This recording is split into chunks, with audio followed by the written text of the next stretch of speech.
Hi,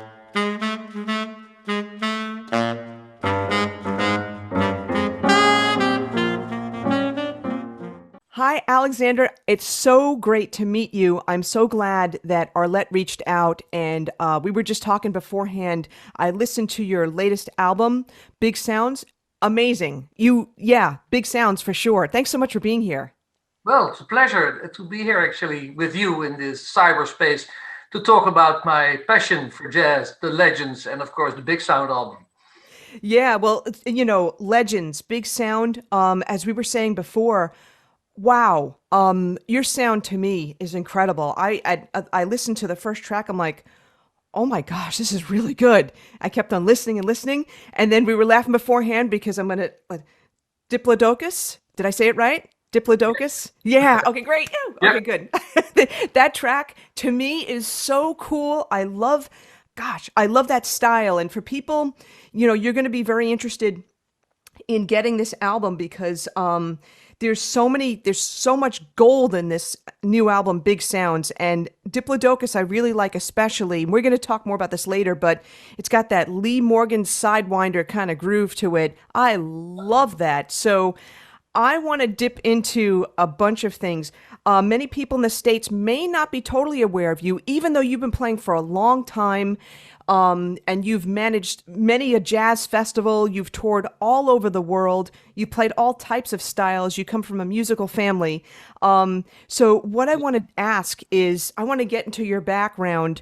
When did you start getting interested in playing? Well, when did you start getting interested in music? And then when did you start getting interested in playing the saxophone? Well, let's just say this was part of, let's say, the home education. So from the age you were 6, you had to choose two instruments, which was for me, because I was asthmatic, a clarinet and a piano. And we had to study it half an hour a day, 6 days a week, through the entire year. And actually, someone asked me, did you like it? It's just part of growing up. So my growing up was each day I was actually working with instruments, and my father was a big jazz fan actually. So I think from the moment I was 3 weeks old, I heard Cannibal Adderley, Art Blakey, Oscar Peterson, Ramsey Lewis, Stan Getz, Ben Webster, all. So I don't know what it does with your brain, but if you just feed that into someone who's 3 weeks old, by the time he's 6, he's interested. Oh, for sure. And not only does there is definitely an effect when it comes to feeding this into the brain. In fact, I'm just going to sidetrack for a second. So there's something called music learning theory, and Dr. Edwin Gordon was the person that founded this. And essentially, when we're from the ages of 0 to 9, that's where we learn the most with everything, but especially with music. And one of the biggest tenets of music learning theory is to expose young infants to all styles of music, all types of meters, world music, because that is going to just give them the tremendous foundation to draw upon later on. And it's going to really, improve their tonal recognition, their rhythmic recognition, just everything. So that's what happened for you. That's awesome. Yeah, and of course I had a younger and an older elder brother, and all three of us had to play piano, of course, 6 days a week. And then my elder brother did also the guitar. So we started playing together already, and my mother is actually classical orientated. She done the conservatory for classical in vocals and in piano. So she wrote the tunes, and we started improvising on it just in the living room. Wow. So we were actually playing and developing together. Well, let's say I think Peter, he's 3 years younger than me. So by the time he was 6, I was 9, Marius was 11. We just played each night. So Wow. by that, it's a little bit like what we call the 10,000 hour rule. If you do something for 10,000 hours, you become good in it. If you have a little bit of talent. So I think we matched the 10,000 hour rule by the time we were 12. So, and you just play together, you develop together. And at first, of course, it's simple things you play like summertime. And then you get interested in more complicated music. You get interested in improvisation. So improvisation becomes actually directly a part of the vocabulary. It's not something you're afraid of. It's just something you try each night. So Then we started performing. I think I was 13. Peter was 10. And Marius was 15 when we started performing as Beets brothers. You know, my last name is Beets. So by the time I was 16, we did about 180 concerts with the three brothers together. And we kept on doing that, I think, until the age of 30, 32. And by that time, I had played enough with my brothers. So we all had our side projects. And perhaps for the people who know Peter Beets, my brother on piano, you know, he's a world-class piano player. So, which means that he's an ego on stage by himself. He doesn't need me. Well, I don't want to be in the sideliner of the Peter Beets band. I have my own ambition. So I'm Alexander Beets. So we are still good in touch, but we don't have to be on stage all the time. So this is how it's developing. But, you know, if you're young, you're three brothers, and you develop on an international level without actually knowing, yes, then it's easy. You're invited everywhere. So we did a lot of touring in Europe, actually, even before we had a driver's license. So the drummer was always the one driving us. So this is how you develop, and I think that was a good kickstart actually for a music career. Oh, for sure. And I think the second part, just to give you some information, is, of course, everyone has his own preferences. You know, I was raised with Oscar Peterson and Ramsey Lewis, Monty Alexander. But for me, with the saxophone players, you know, you find new tenor heroes. And of course, there's always Ben Webster. I love him. And then there's Stan Getz. You know, it's great, the usual suspects. And then there's Coltrane. And then all of a sudden you hear Stanley Turrentine. He's the motherfucker, you know. It's not about how many notes can I put in a minute. It's what note do I put in that minute at the exact right moment. So, and the sound of Stanley Turrentine, if you look further, there's a little bit like I Quebec, like Gene Emmons, you know. It's like you have this old American car. It's a V12, 7 liters. And the only thing you do is you start it. And everyone's quiet. So, and you can also buy a Japanese car. But it doesn't sound that way. So I became interested in these big sounds, in the Texas tenors. And actually, you know, one of a good friend of mine who still lives actually, Houston Person, is, I think, the last living icon of, you know, the big tenor sound. So that was for me a big inspiration. Of course, together with my development with Hank Mobley, you know, man, you cannot get past Hank Mobley. It's still incredible. It's a legend for me. Then, of course, the Dexter Gordon. But going back, you see that a lot of people forget that there is a real tenor history with sounds and approaches to music, which you simply cannot leave out of history. So for me, I thought, what do I want to do? I wanted to study my old heroes, and not only for the sound, but also for the way they play a standard. And the fun thing is, they just play. You know, Morgan Freeman, this guy has a voice. It doesn't even matter what he's telling, but you're automatically drawn to him, to his sound, to his pace. This is also what happened with the old tenors. So it's super interesting. And if I tell even youngsters who go to the conservatory, say, check out Gene Emmons, check out Stanley Turrentine, check out I Quebec. Say, fuck, this is great. So yeah, this is my inspiration. You know, if you want to make an album, the question is why? Is it artistic necessity? Well, there are already so many albums made and so many released each day that I thought, well, I think I'd just give it a tribute to my heroes. To the fact that I know Stanley Turrentine, that I saw him playing. I wanted to invite him in Amersfoort, and unfortunately he died. Said, well, this is my way of also telling everyone on stage, you know, you should listen to. If you like me, go listen to Stanley Turrentine, because that's the motherfucker. So this is a little bit the approach. You know, in Europe, sometimes people tend to forget that this music has a history. It comes from somewhere. The entire development from bebop to hard bop, East Coast, West Coast, and then in Europe, you say, no, this is contemporary improvised music. It's got nothing to do with American history, nothing to do with jazz. Well, for me, those people, I cannot talk with them. You know, this music has a history. I love the history, and I want to contribute my part to keep that alive. That is so interesting. So that's why I like that you would like the Diplodocus. Yes, of course, it's the Lee Morgan Sidewinder kind of, you know, this is cool jazz. this is jazz, it's danceable. Even people who don't like jazz say, wow, this sounds great. So yeah, I try to be a jazz ambassador. Yes. Oh my gosh, there's so much to unpack here. Okay. First of all, I can hear all those, all those heroes that you studied. I can hear that in you. You're you, but I can hear that influence for sure. There's no question. And it's not even just the groove for Diplodocus. It's not even a question of that. It's just in the sound. I hear that.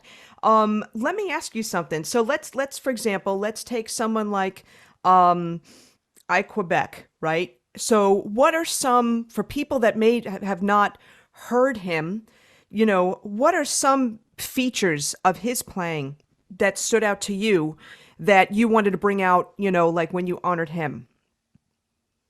Yeah, well, for instance, I Quebec, and then you must realize that I Quebec lived about 50, 60 years ago.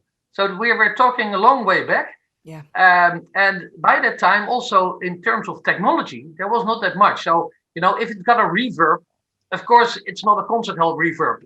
But through that all, I think I can make the parallel with Morgan Freeman and I Quebec. The moment they start playing, you say, yeah, you automatically got into the story. But if you analyze what he's doing, he's just playing Here's That Rainy Day, just not even additional notes, nothing, just this is the way it's supposed to be played. And the second part you always find also with I Quebec, get back in the tempo. Don't hurry. Let the music be like a warm bath. And you have it's also about timing. Some people have a lazy timing. And I think a lot of my heroes, they just say first, enjoy the bath. And actually, the moment you think it's too late, they just get in there and pick the exact right moment. So I think if you look at it a little bit more analytically, it's not about the theory craftsmanship. It's not about the outside so many notes, having the licks of Michael Brecker. And I really still worship Michael Brecker for all the things he brought to music. But if it comes to sound, if it comes to approach, then I love, actually, there is a recording where Michael Brecker and Stanley Turrentine together are on stage. And there are three others, well, also. And the first three actually try to put as many notes as possible, as high as possible. And there comes Stanley Turrentine. And the only thing he does, what up? And then he shuts up for 1.5 minutes. And the crowd gets crazy. Because this was what everyone wanted. Just, you can say nothing with a lot of words. And you can say everything with just one note. And I think that's an interesting approach, and I'm happy that I could study and analyze the Stanley Turrentine, because if you're in a solo, from time to time you think, okay, if the first soloist is great. For instance, I'm doing a big festival, Igor Butman. Igor Butman is an incredible saxophone player from Russia, but he's a guy. He's the Bolstoy Theater. Eh? He does everything. The pirouettes on the saxophone. And then after him, you have to do a solo. Think Stanley Turrentine. Give me 2 notes. And that's the statement. So these kind of the approach to music, actually playing the song the way the song is supposed to be played, is incredible. And then you don't need to add all kind of additional things to it. Just make the song sound as it's supposed. And if you have a big sound tenor, then that's enough. So oh for my me, gosh, that was very interesting. this is so interesting too. I was going to ask you also to dive into Stanley Turrentine too, and I love that story, with him and Michael Brecker and a whole bunch of other people on stage. That also requires a lot of confidence in yourself and in what you can bring, because I could say this for myself and probably for many people. Let's say you go to like an all-star jam, or you get called up to play on stage and someone's playing a blistering solo right before you, and then there's that need to fight their fight, so to speak, do what they're doing, as opposed to be confident and stick with what you can do. Yeah, of course, but I think I'm always interested in music, and I'm interested in people. So if I'm in a jam session and the guy in front of me is playing a great solo. I'm just enjoying that I'm actually listening to a great solo of him. Yeah. And of course, there is always a beginning and an end. And there's also from time to say, well, I don't think I can add anything to which is said right now. But it's contributing to the music. It's never about the competition. And for some reason, people always want to shine more than the other. And I'm more a guy in the team. Let's find together this perfect moment where we're really connecting on a musical level. So then it gives me a lot of joy, and I never see it as competition. To give you an example, there was a time I was actually in a jam session, and Joe Lovano comes in, and I was playing there. I see someone with a tenor saxophone and say, "Hey, you'd like to join?" So Joe Lovano on stage and say, "What would you like to play?" And it's always friendly. He says Cherokee, and we start Cherokee in a Jesus tempo. And I'm just looking at him saying, well, I have nothing to add to this, it's fine. So there comes a moment where you understand it's not about competition. It's about contributing to music on a certain level. And of course, you should know how to play. You have a certain, what I call instrument craftsmanship. You have to know the basics of jazz, and what Miles always said, if I don't know what to play, I just play the blues. So these are important things. Yeah, this is a quote from Miles. If I don't know what to play anymore, I just play the blues. Yeah. And this gives great satisfaction. So if you are in the jam session, of course, always what I try to do if I am in the jam session, I invite others, make them comfortable. Give them just a base for them to shine. And then everyone has a good night. But it's no longer about being the best or something. This is not my kind of approach to music. I'm always interested when I do a lot of things, also going to Thailand and going to India and just meeting local musicians. And then they say, oh, would you like to play with us? Always fun. We start from something. And from this enthusiasm, you always find a way where you can make music together. So it's a lot more. I also am an ambassador for jazz. I try to contribute to the preservation and development of jazz on a worldwide scale. And by doing that, I think I did about now 5,000 concerts. But at the same time, I started to develop myself as an organizer for jazz festivals and to get embassies involved to see if we can do collaborations together. Because it's interesting that this music is made everywhere, it's consumed everywhere in the world, but still it's very hard for talented artists to get an international career. Yes. So this is the other part of which I'm very concerned and try to build some kind of what I call a mainframe for talent development. So this is besides the jazz music itself. Because when I was 20, with my brothers, we had a very good band. And I thought, if there is a place on earth where all the festival directors would be, I would just get into my car, drive up there and play in front of them just so that they know this is me. And the problem is that place wasn't there. So what I'm trying to build now with Amersfoort Jazz, we call it Musicians Paradise. This is the place where 50 international festivals gather together for 4 days. And the only thing we want them to do is see new artists they don't know. But it's not a showcase. I hate showcases and speed dates. We do slow cooking. We do real concerts. Everyone gets paid nicely. They get hospitality, hotels.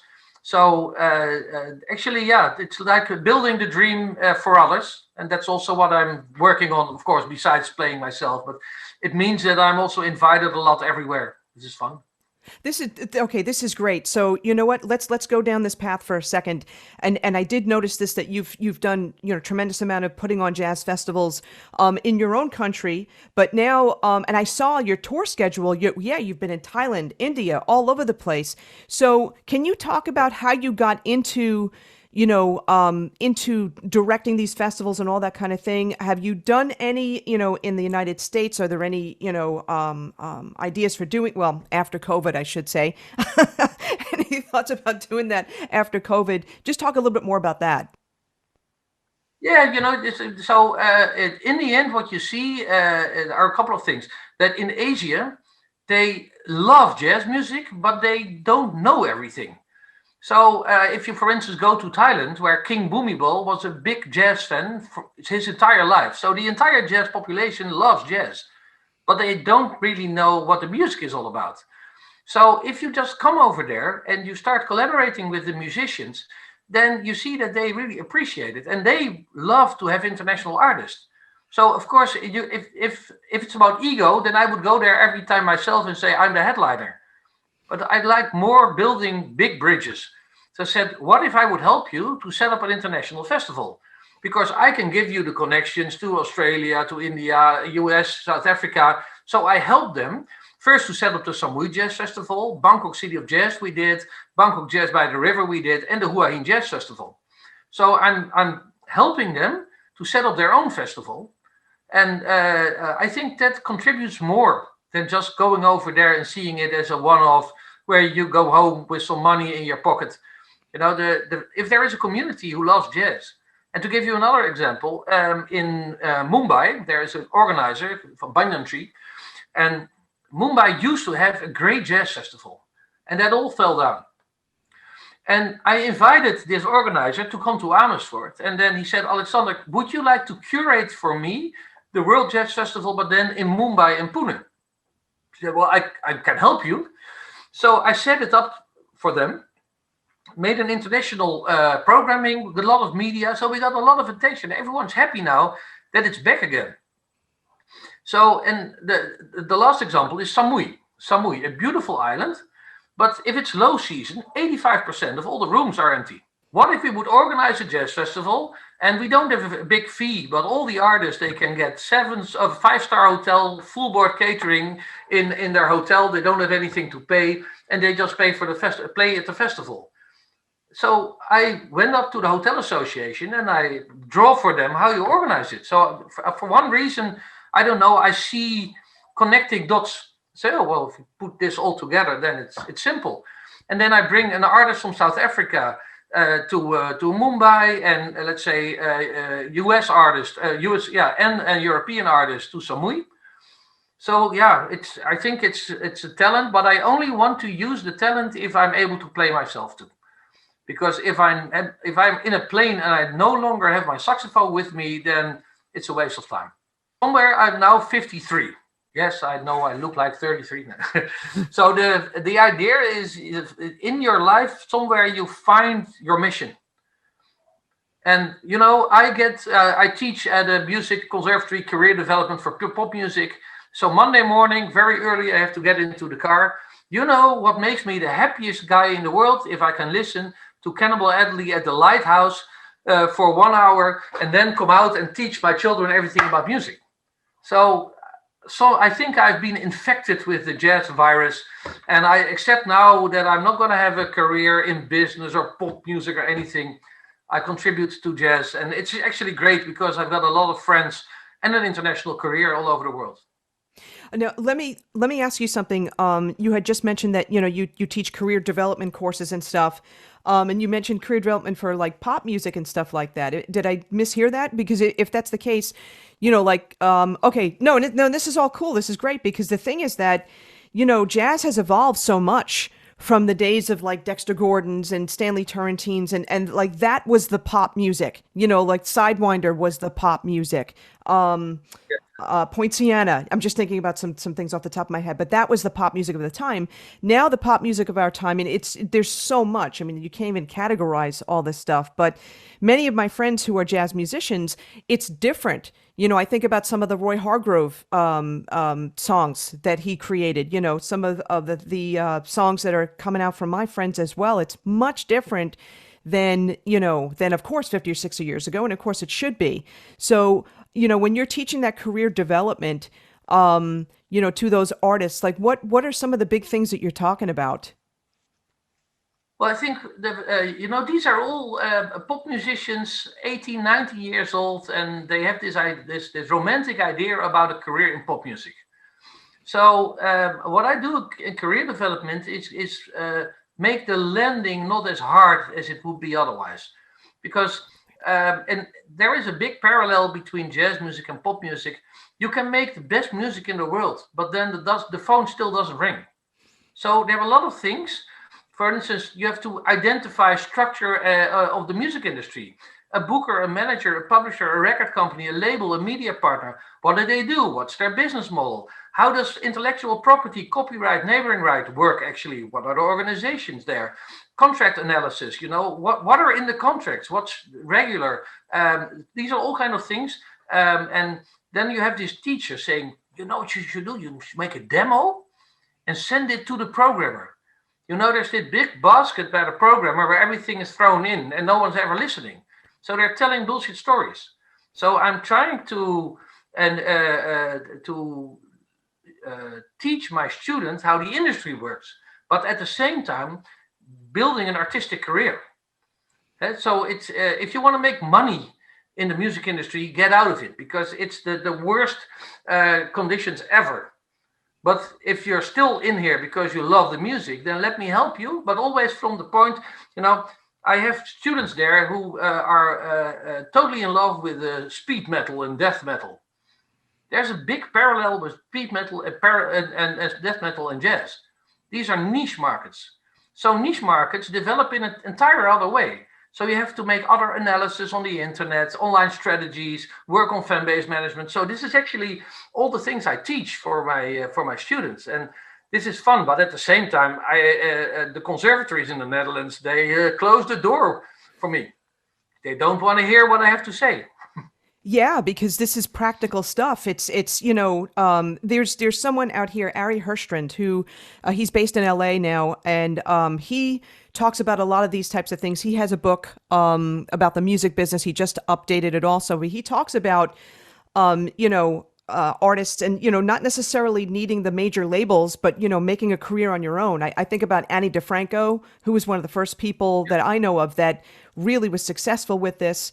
I know a bunch of like singer-songwriters like Michelle Malone who really did great with house concerts and stuff like that. So yeah, I mean, this is great and this practical information. Yeah, so this is, I think, is very important to just to tell, and at the same time, I'm now for 30 years the festival director of Amersfoort Jazz, and then someone comes up, a youngster, and he calls me up and says, "Hello, Mr. Beets. My name is Freddy. I have a new project and I'd like to play at Amersfoort Jazz." I said, "Okay, Freddy, tell me more." So I started, "At what stage do you want to play?" "Oh, let me check your online profile. How many people do you think will come for your concert?" And you start talking to them and said, "Oh, Jesus, no one ever told me that I should think of those kind of things." So it's important to get in the head of a musician that, Jeff Hamilton, the drummer. He actually, I think he lives in LA, same as John Clayton. I did a tour with him. He said, "Alex, music is for 75% about bullshit and 25% about music. But if you cannot deal with the bullshit, you cannot make the music." And I think he's correct. So all these street wisdom, it's important to know. And this is what I love. And at the same time, I'm very active here in the Dutch jazz scene to help others too, to help in careers, to help set up festivals. And I work for the copyright societies from time to time also to have the support programs, financial support programs for jazz music. This is great. So this is a little bit of a sidetrack of my playing. No, this is actually really fascinating to me, and I'm still processing the fact that in Europe, you had said before, in Europe, they're not looking at the history. They're just acknowledging like the contemporary players. I'm still trying to process that in my head. But for the most part, actually, you know what? Let me go there. So talk to me a little bit more about that. I'm kind of surprised by that. Yeah, no, it's interesting. I always call it European arrogancy, that we claim that this music is European.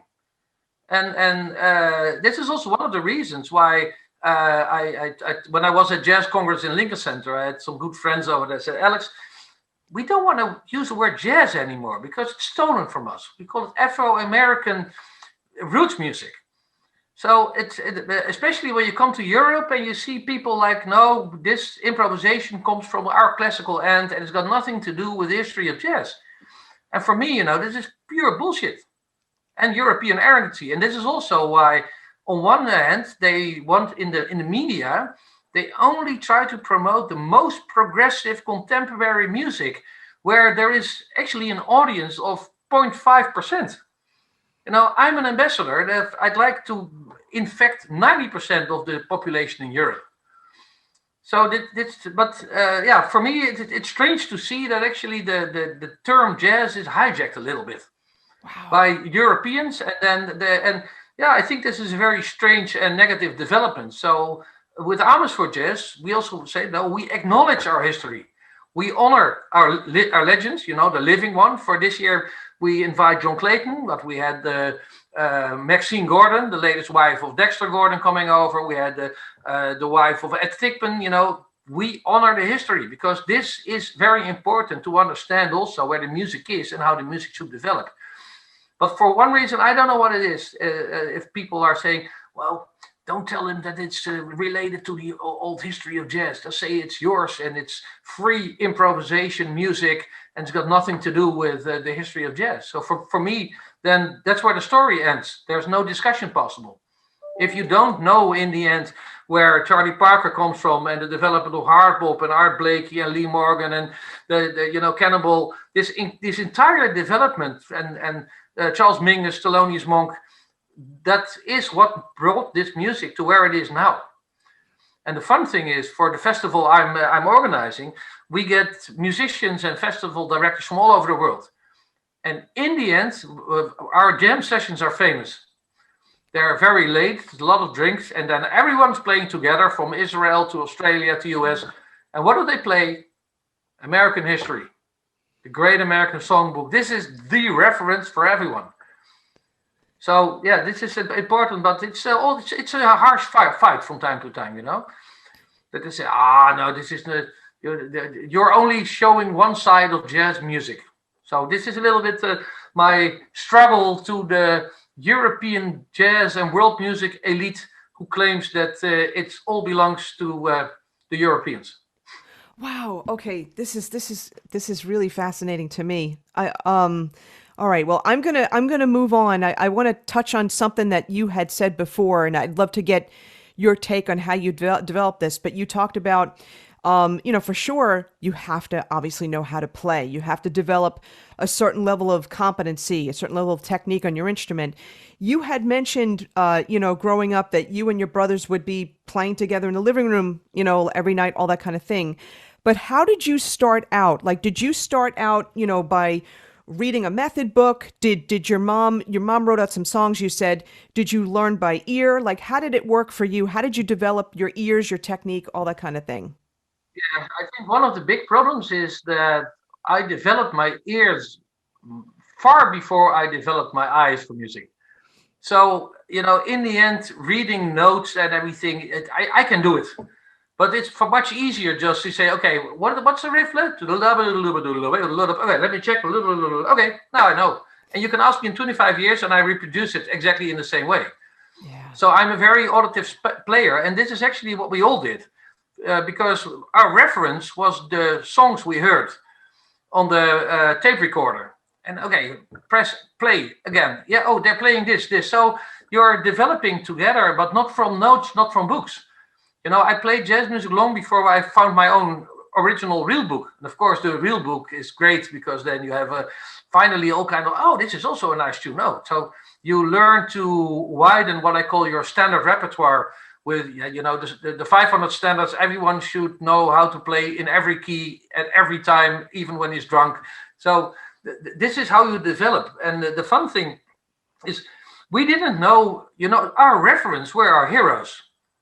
So it was actually when I was 19 and I started playing with another piano player, I thought, Jesus, he sounds shit. Because if all three have a development together, there is no reference, whether it's good or bad. It's just the reference are the three brothers. And the other reference is, what do I hear on the tape? So I think that really gave us a good kickstart for what I call competence on the instrument, but also learn to play by yourself and play by ear. Because in the end, this is not I don't see it as an analytic music. You can have a score and you can play a great solo, but actually it only becomes a great solo if you start listening to the others.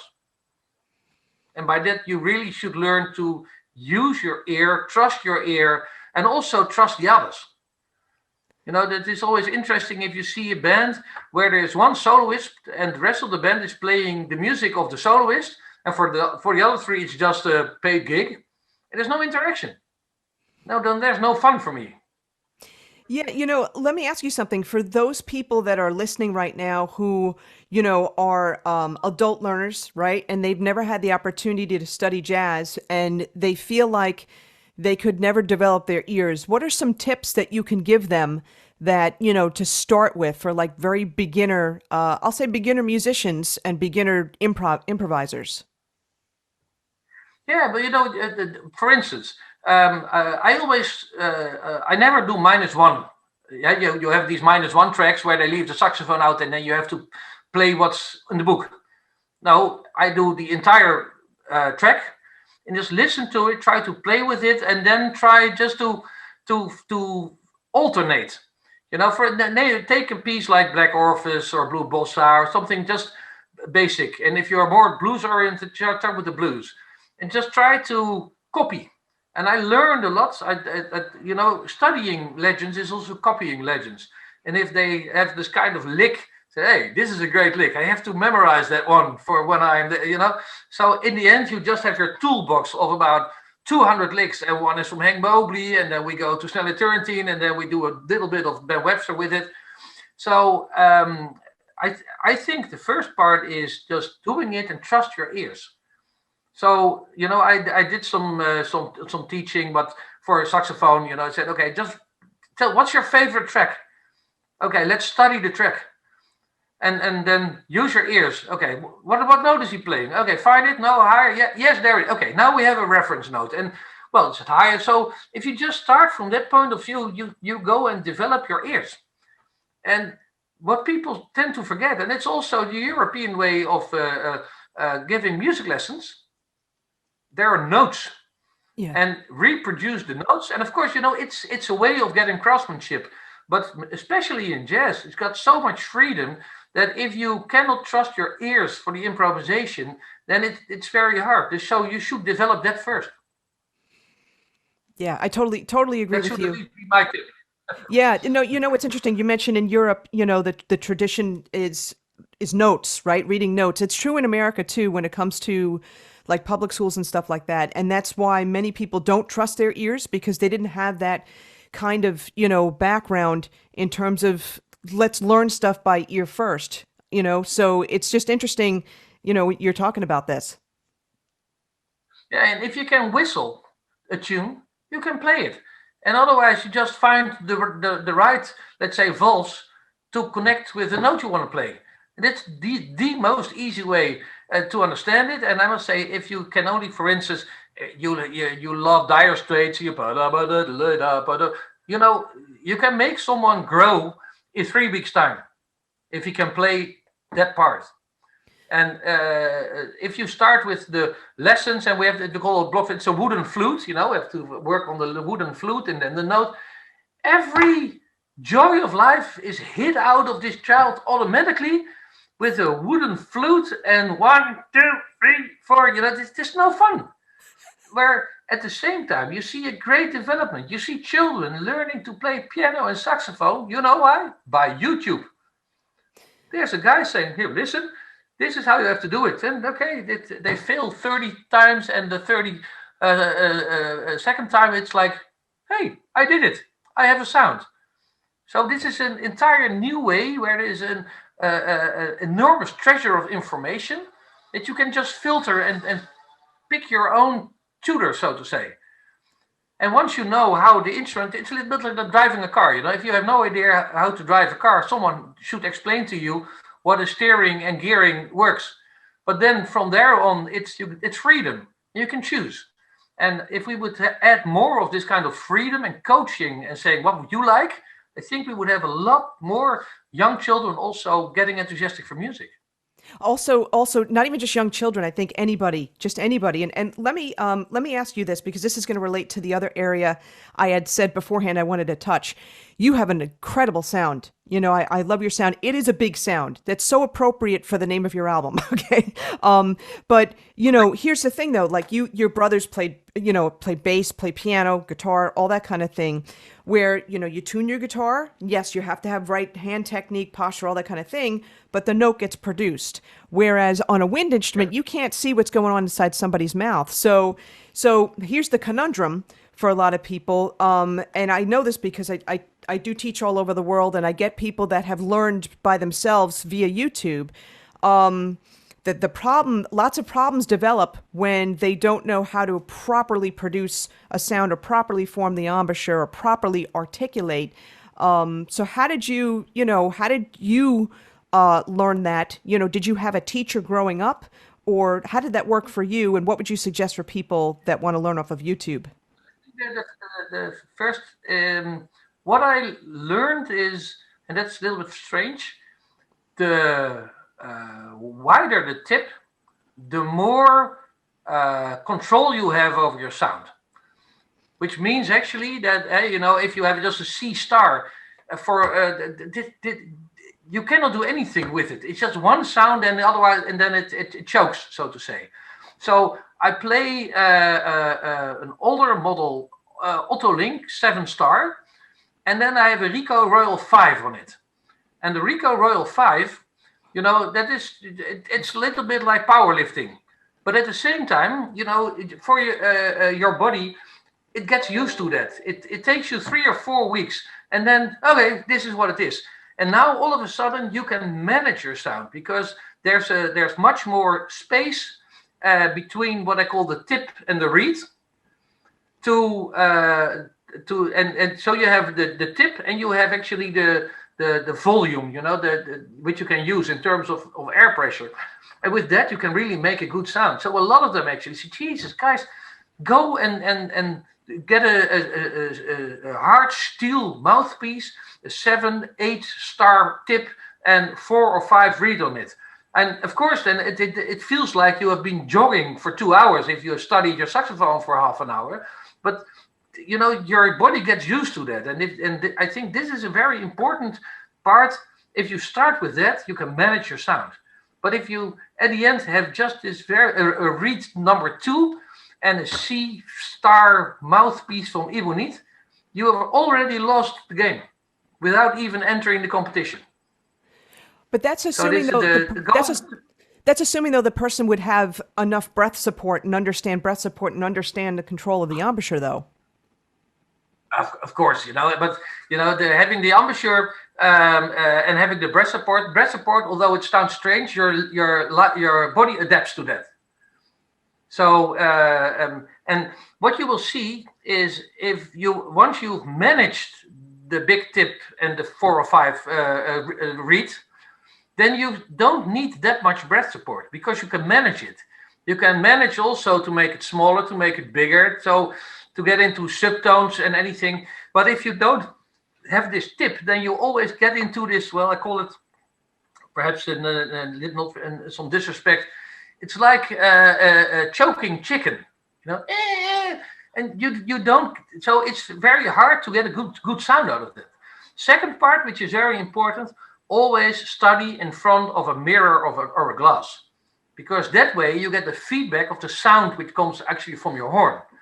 Because a lot of people, you should actually also teach your ears to analyze your sound and see the differences. These are just very simple techniques. And of course, on the other hand, it's also a way of playing. Ben Webster playing subtone. Somewhere in between every note is at least 50% of breath. Right. So this is what's a technique.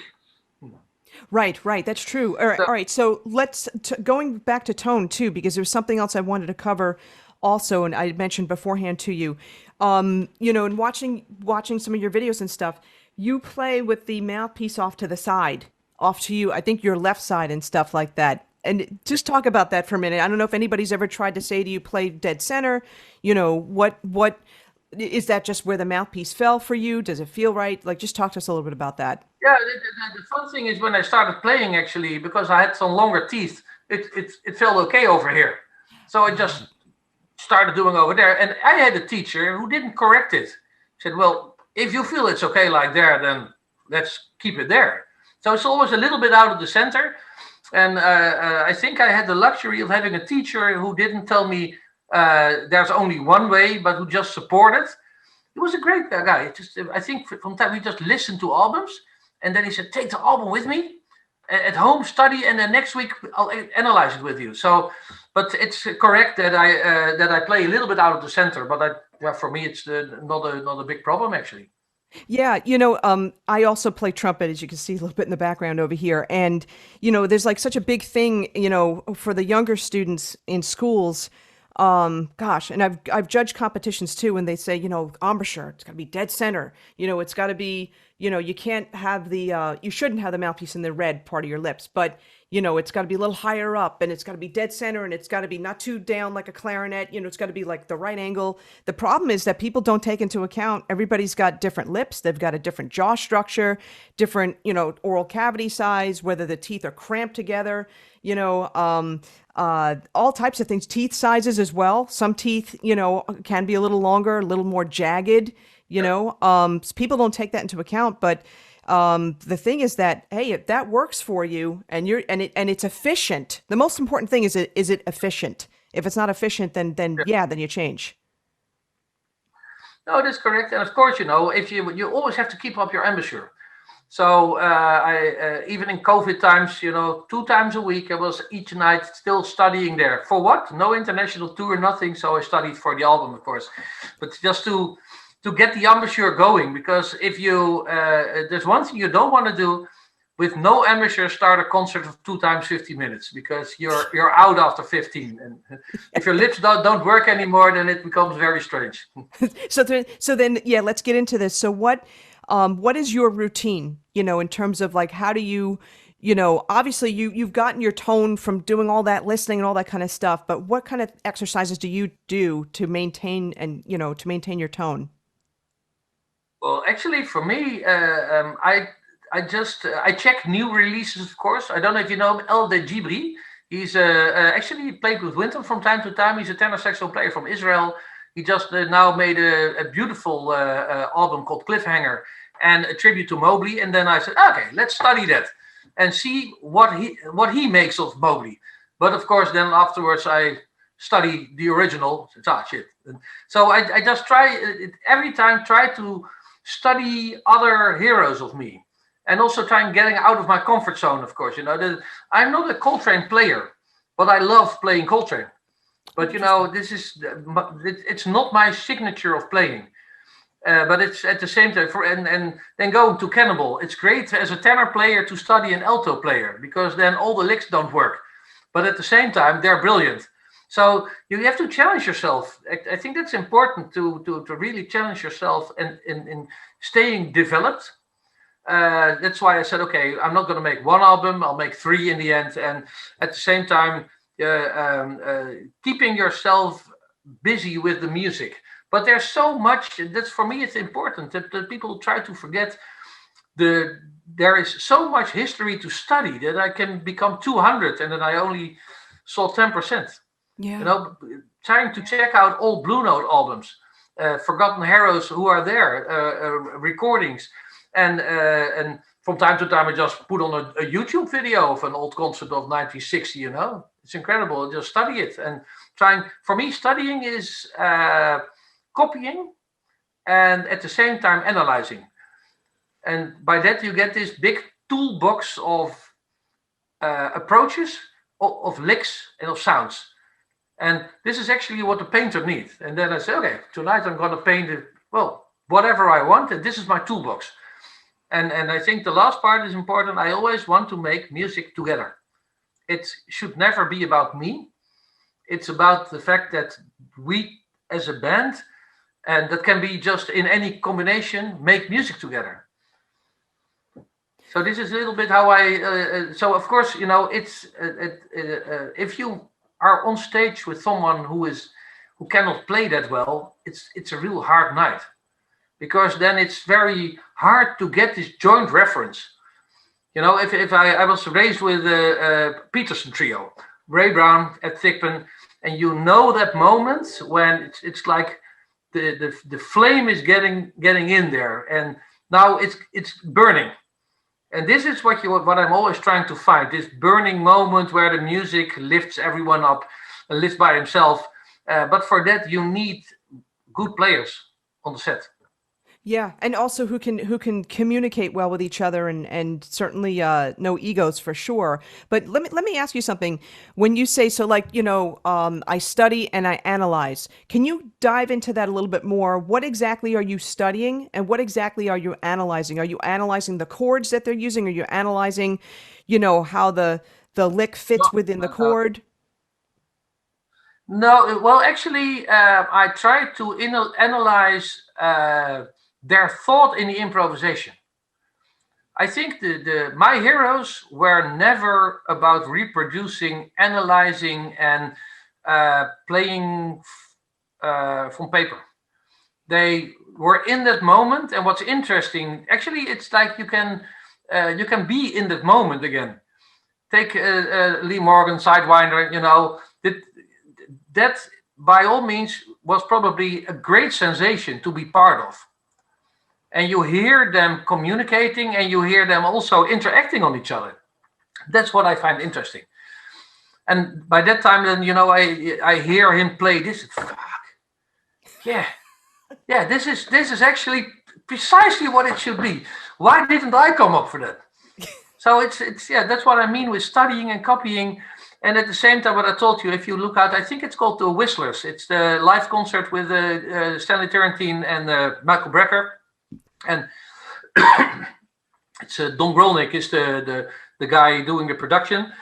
They're in the moment, and they're screaming tenors, because Turrentine is number 4, and there are 3 before him, more and notes and high and this and everything, and there he comes. And these moments of brilliancy, this is what I love. And what I try to think is not the note he's playing, how in that moment did he come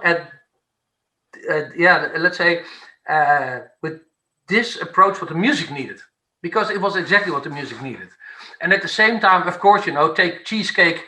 It's great to study Cheesecake, and it doesn't even matter who's playing it, and say, okay, what is he playing? Why is it? Oh, geez, he's going that way.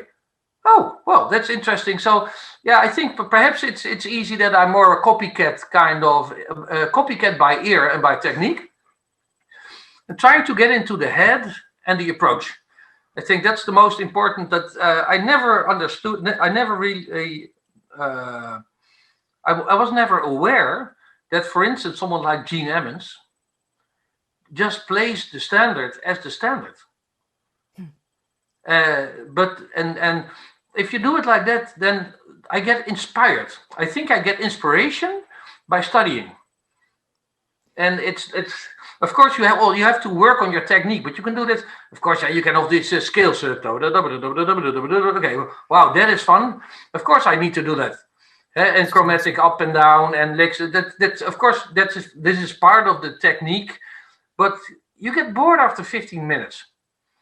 And studying technique is not something you are getting enthusiastic over. It's part of being an international artist. So what do I get enthusiastic over? Trying to just dive into the history. And for instance, if you take Ben Webster, look, Jesus. Yeah, it's he starts his solo. How do you come up with that? But actually, it's brilliant.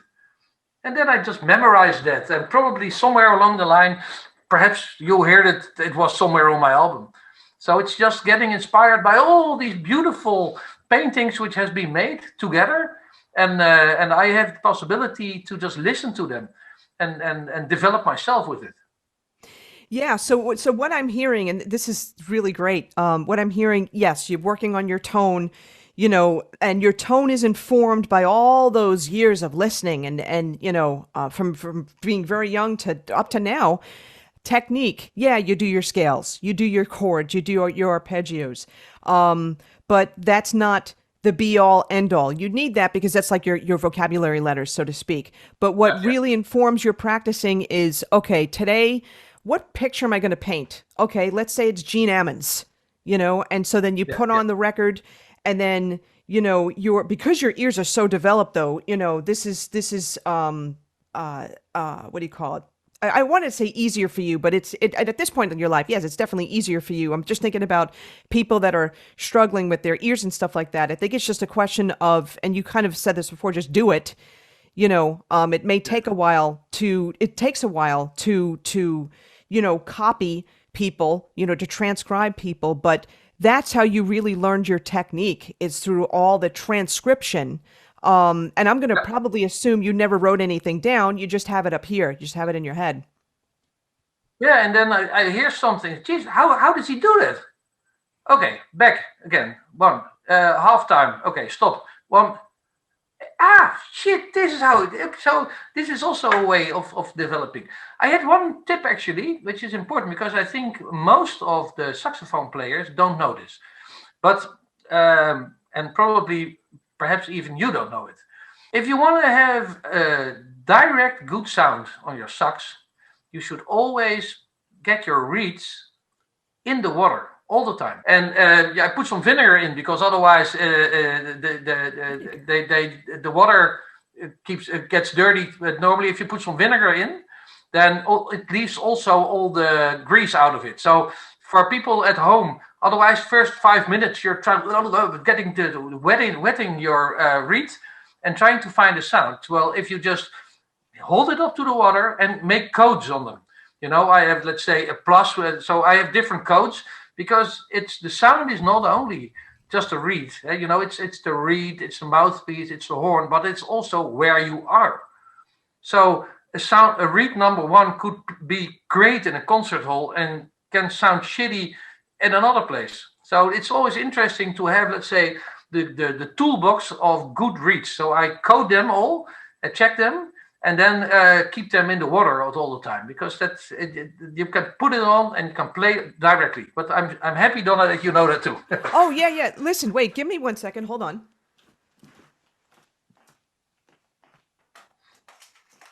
Okay. For those people listening to the audio, thanks for indulging me. I'm going to keep this part in. Yes, I heard about storing your reeds wet. I have to refill this up. I learned this from, oh God, best saxophone website ever. I had bought a product from them with interviews with a number of people, and Ricky Sweum, Sweuem, I think something like that. He talked about storing his reeds in original Listerine, not the colored stuff. Okay, so mouthwash with no sugar in it, no sorbitol. He stores his reeds in this like homemade contraption of a Witz, a WITZ, a Witz container. So I've got tenor reeds, I got alto reeds, I even have a clarinet reed in here with a little bit of original Listerine. And he said he does that because he lives in Colorado and it's dry. And so the reeds will chirp like crazy. And it keeps the reeds working all the time. And I remember him saying in this interview, he wouldn't gig on this one particular reed he's had for 5 years. The reed lasted that long, was still playable. He wouldn't play a gig on it, but it made the reeds last longer. And a better alternative, a viable alternative, because this is not, this can leak out. This, and if you're listening to this, definitely check out the video for this interview. But this can definitely leak out. I've had that, and it also evaporates too.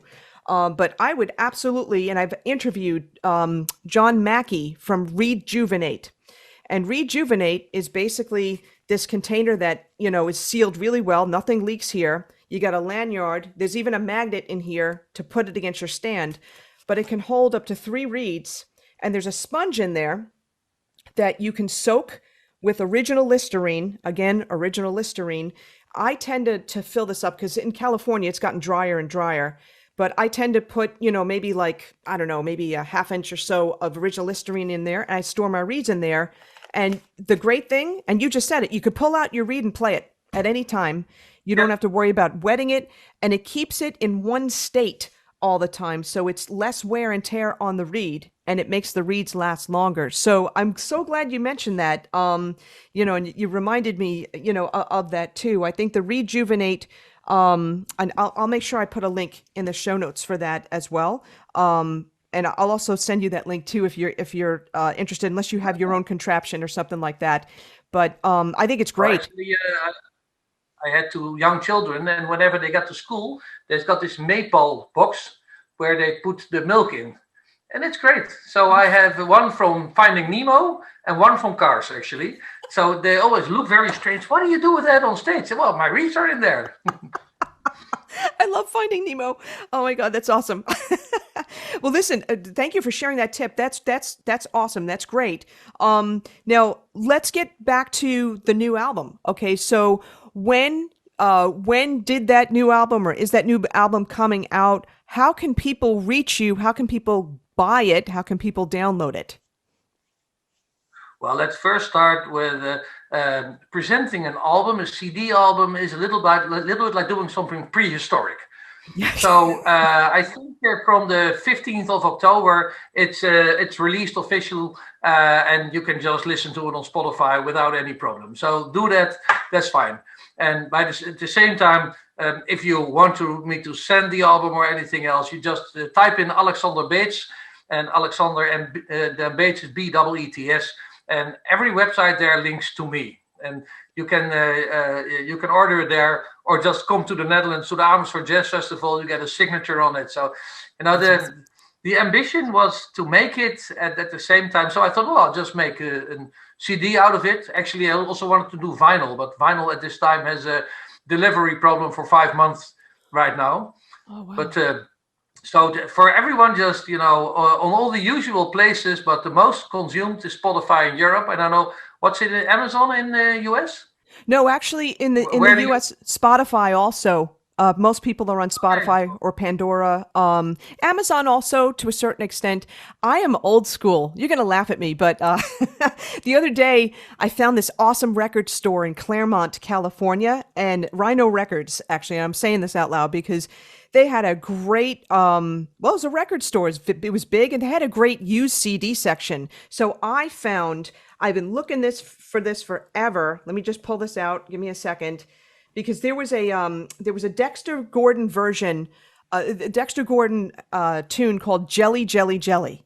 I don't know if you're familiar with it, but it's an awesome blues, right? And so someone had put up a YouTube video of it, and that version came from the Dexter Gordon, get that over here, Quartet Tokyo Ah, 1975. And great stuff on here. Fried bananas, Days of Wine and Roses, Misty, Jelly, Jelly, Jelly. Okay. And really good stuff.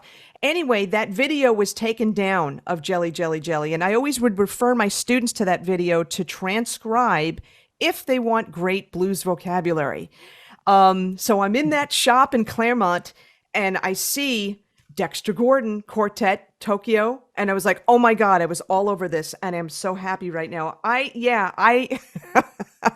I have a ton of CDs. I do still like listening to CDs, for the most part. So I am a little bit old school when it comes to that, but I certainly do listen. I do some Spotify on occasion. For me, I like to actually buy the downloads, stick them in iTunes, and I like to listen to it that way. yeah, yeah. So there, of course, it's available, but physically, I don't know if there are that many distributors for jazz who still ship CDs from Europe to LA.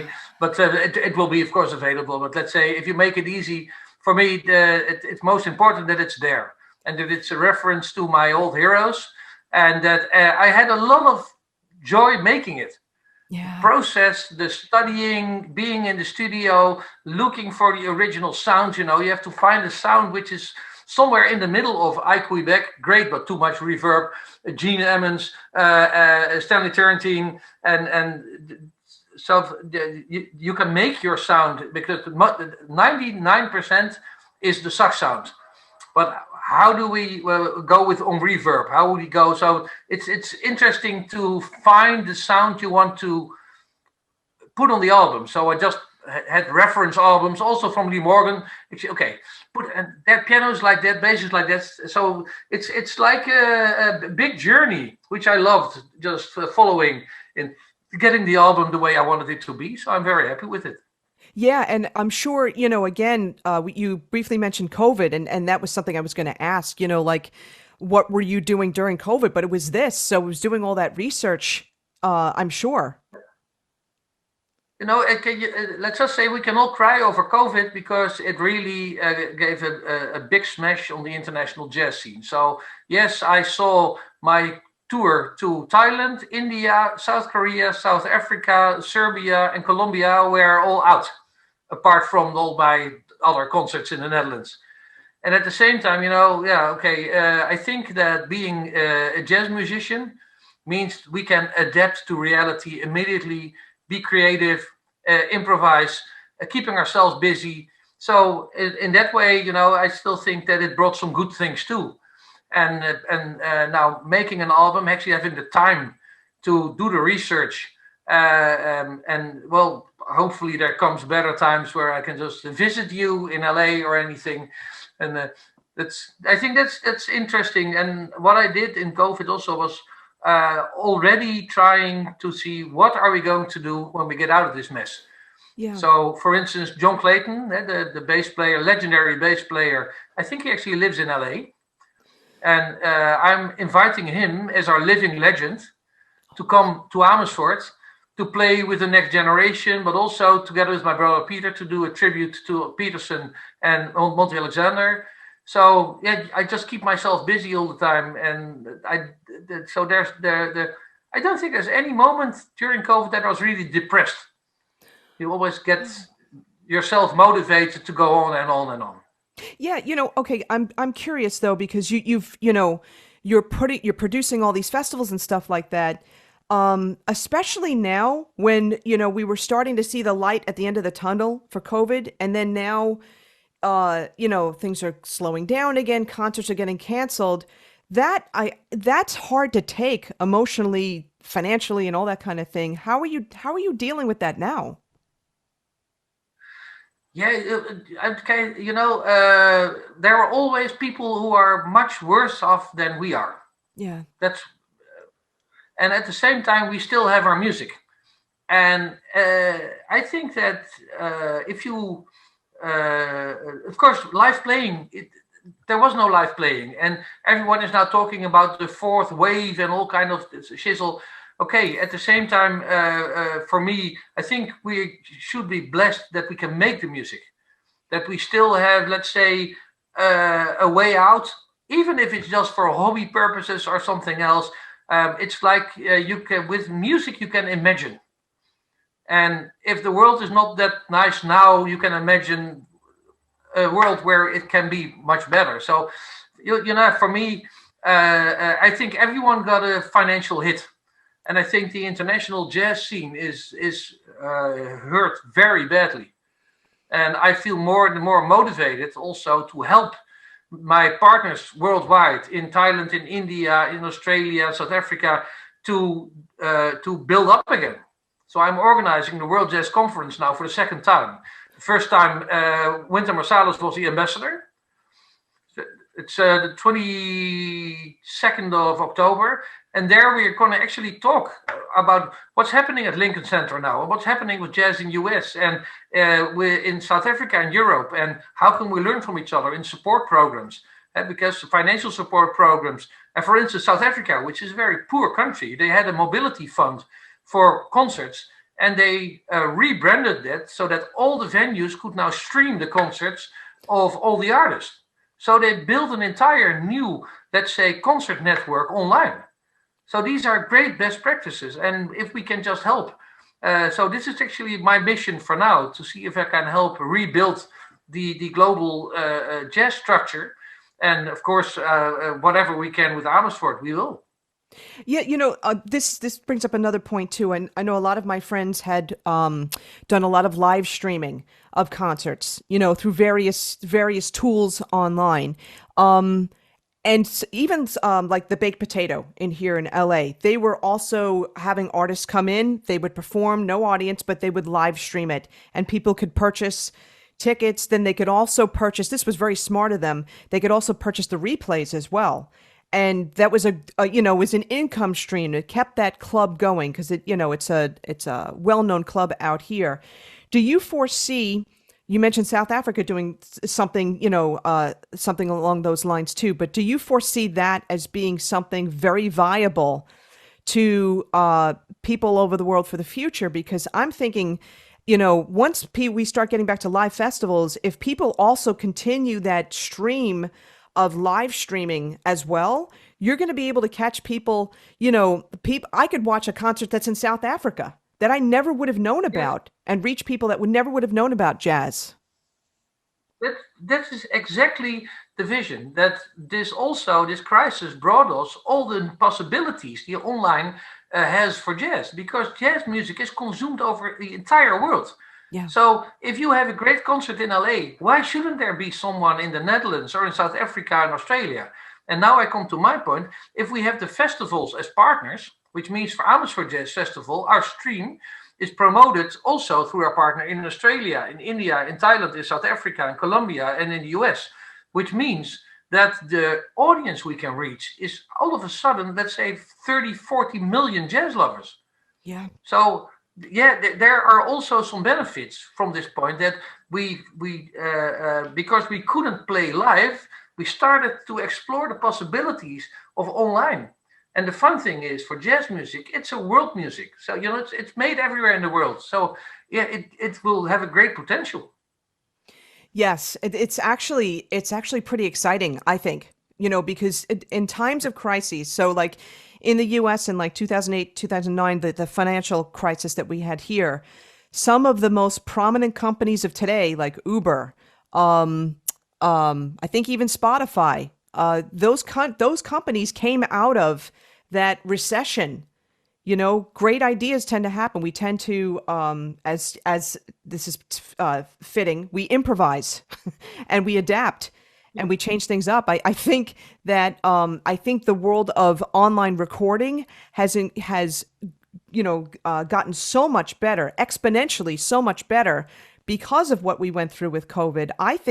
I foresee, like, within a few years, we're going to have the ability. There are software companies that allow people that like are in the US and maybe, like, let's say from West Coast to East Coast, able to jam at the same time, with very, very, very little latency loss. There's that, but I have a feeling that's going to get even better within a few years so that people can jam from one country, one continent to another. Yeah. No, so I foresee even for jazz great future, but you always need people to build. So, and I try to tend to be a bridge builder in the world of jazz. So this is one of the missions, apart from having my saxophone on my back and playing with everyone anywhere, just because it's fun. Yes, absolutely. Now, speaking of, like you have this new album that's coming out officially October 15th.